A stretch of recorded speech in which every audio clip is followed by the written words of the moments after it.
اللہ رب العزت نے اس انسان کو دو چیزوں سے ملا کر بنایا ہے، ایک جسم ہے، ایک روح ہے۔ ایک یہ ظاہر کا انسان ہے، ایک یہ باطن کا انسان ہے، لیکن وہ اندر کا انسان حقیقی انسان ہے۔ یہ جسم اس کی ایک ضرورت ہے۔ یہ جسم اس اندر کے انسان کو دنیا میں کے بعد برزخ تک لے جائے گا، پھر وہ اندر کا انسان اللہ کی طرف چلا جائے گا، یہ لاشا رہ جائے گا۔ جب وہ اندر کا انسان نکلتا ہے تو لوگ کہتے ہیں فلاں چلا گیا، لاش تو پڑی ہے، فلاں چلا گیا، حالانکہ وہ لاش وہاں پڑی ہوتی ہے۔ اصل وہ اندر کا انسان ہے، وہ اندر کا انسان ہے۔ وہ چلا گیا تو کہا جاتا ہے انسان چلا گیا۔ یہ ظاہری جسم اس کی خدمت کے لیے ہے، جیسے سونے کی ایک قیمتی ہیرا ڈبیوں میں رکھا جاتا ہے تو ڈبیا اس کی حفاظت کے لیے ہے۔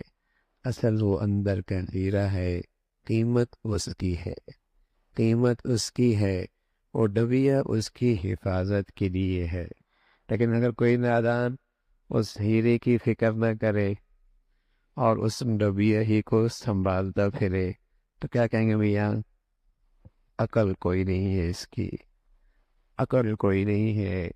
تو میرے عزیزو، اسی طرح یہ انسان تو باہر کا ایک پنجرا ہے، ڈھانچہ ہے، اندر کے انسان کی حفاظت کے لیے ہے۔ آج ساری دنیا اس ظاہری جسم کو سنوارنے پہ، حفاظت پہ لگی ہے، اور اندر کے انسان کی کسی کو فکر ہی کوئی نہیں۔ اور کہتے کیا ہے؟ بڑا ہوشیار ہے، بڑا سمجھدار ہے، بڑا ہی عقل مند ہے۔ اندر کا انسان اصل ہے، وہ اگر سنورتا ہے تو اس کی زندگی سنورتی ہے، اس کا گھر سنورتا ہے، اس کی قبر سنورتی ہے، اس کی آخرت سنورتی ہے۔ اور اگر اندر کا انسان خراب ہے تو اس کا گھر خراب ہے، اس کی زندگی اجڑی ہوئی ہے، اس کی موت تکلیف دہ ہے، کل کی زندگی اس سے زیادہ تکلیف کا باعث۔ اب وہ اندر کا انسان حقیقی انسان ہے، اس کی صحت، اس کی غذا، اس کی دوا، اس کا علاج، اس کا طبیب، اس کا مطب، وہی ایک زندگی ہے۔ جب یہ جسم بیمار ہوتا ہے تو اسے غذا کی چاہت نہیں رہتی، غذا کی چاہت نہیں رہتی۔ اسے زبردستی بھی کھلایا جائے تب بھی اس کے لیے کھانا بڑا مشکل ہوتا ہے۔ بیمار ہے، غذا کی طرف رغبت ختم ہو گئی۔ ایسی بھی عزیزو، یہ فرائض، یہ واجبات، یہ سنن، یہ نوافل، یہ اندر کے انسان کے غذا ہے، لیکن جب اندر کا انسان بیمار ہو جائے تو ان چیزوں کی طرف رغبت نہیں رہتی،